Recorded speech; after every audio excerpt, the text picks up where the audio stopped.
everybody, this is Jason. And Tony with Bearded Dog Vintage. We wanted to tell you our tale of excitement from yesterday. We decided to wander out into the world and try something we never had done before, and that's a short list. So, we hit up estate sales. And garage sales and whatever we could really find through Facebook. So, the first couple of places we stopped, there was nothing. It was high priced, it was common, and it wasn't all that great for something that we could, sell for profit. It was interesting, though, because there was lots of interesting items in some of these people's homes. Some doodads we'd never seen. Mm-hmm. So we had seen an estate sale on Facebook Marketplace, and at first, the pictures, I was like, ugh, seems sketchy. But as the day winded down and we hadn't found anything, Jason was insistent that we check it out. And it's a good thing we did. We almost didn't. Look, Ma, a new camera angle. Well, I wanted to show you this little doodad here. It is it's made by the artist John Perry. All right, now I didn't know that. I just saw it. I liked it. But this burl wood, and normally you see with dolphins, he has a whole line of birds as well. The reason it resonated with me is as a young lad in the Tulsa Public Schools, we read Jonathan Livingston's Seagull. So if you haven't read it yet, check it out. It's about a bird, a seagull perhaps, trying to find his way in life and learning to grow as he goes. But now I have something to remember that book by, and I know you're laughing, but that's the point. But I love it. I hope you do too. At some point, it may be for sale, but for now, it's just mine. Another thing I recently found, but we are selling this, is this little cutie. I don't know much about glass, but I spied it from across the room. It called my name, and I went running to it. And then I showed it to Jason, and he really was excited because he knows what it is. Well, I didn't know at the time, but it's been kind of sitting in our back room for a little bit.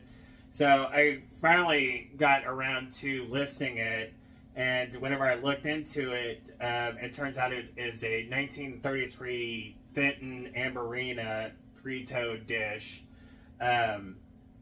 It's everybody says it's rare, but who wouldn't say it's rare? But we have only found one other one in our research, so that may be an indication. Maybe people were clumsy with this beautiful dish. You don't know. Some of the earlier Fenton, it's really hard to tell because it doesn't have the Fenton logo on it. So it can be hard to decide or differentiate between actual Fenton pieces and not Fenton. And if you love this, it is currently for sale on our eBay page. And the estate sale was by a former antique dealer. So this is, I believe, one of his pieces. And I'm not a huge Wedgwood person. Wedgwood has really went down in prices, they say, over the last few years, except for certain pieces. You see a lot of like the pink and white or the blue and white, but it's the dark blue color that's really popular and other colors that you don't see very often. And that's what drew me to this one, was that it's a little saucer. As if you can see, it has these seashells around the plate and also around the cup, and the brown color is very rare. And I've never even seen the seashell pattern on any of the Wedgwood, but then again, I've just recently got into Wedgwood with this piece. And then Jason's had this piece for a while.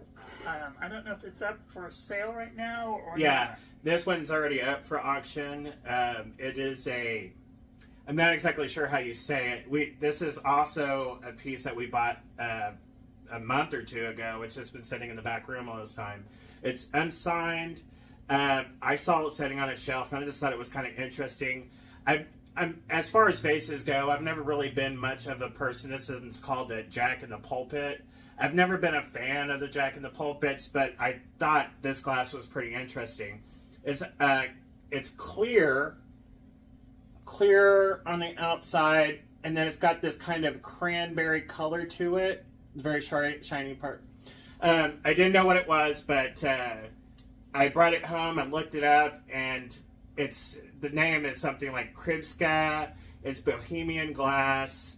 I have this up for auction right now. So if you're interested in it, it's very pretty. And if you like the art of Eudora Welty, this is for you. Wait, I said the wrong name. Oh, somebody. Not Eudora. Eudora's a poet. And then Jason wanted to talk about this bad boy. And then this is another purchase that's been sitting in the back room for a while. This is a swung, or not, no, I don't know if it's actually considered swung vase. It's Murano glass. It didn't have a sticker on it. Whenever I saw it, though, I thought it was really pretty and something different. So I bought it. I got it for about $20. I listed it like 2 days ago on eBay. And just today, I got an offer for it for $150. So this item is by far my biggest moneymaker so far since we started doing this. So anyway, we just wanted to share some of the stuff we found. And when I think of the name of that Southwestern artist who does a lot of flowers, then I'll say that name again, but you probably won't be listening because the video will be over. Until then, we'll talk to you later. It's been Tony and Jason with Bearded Dog Vintage.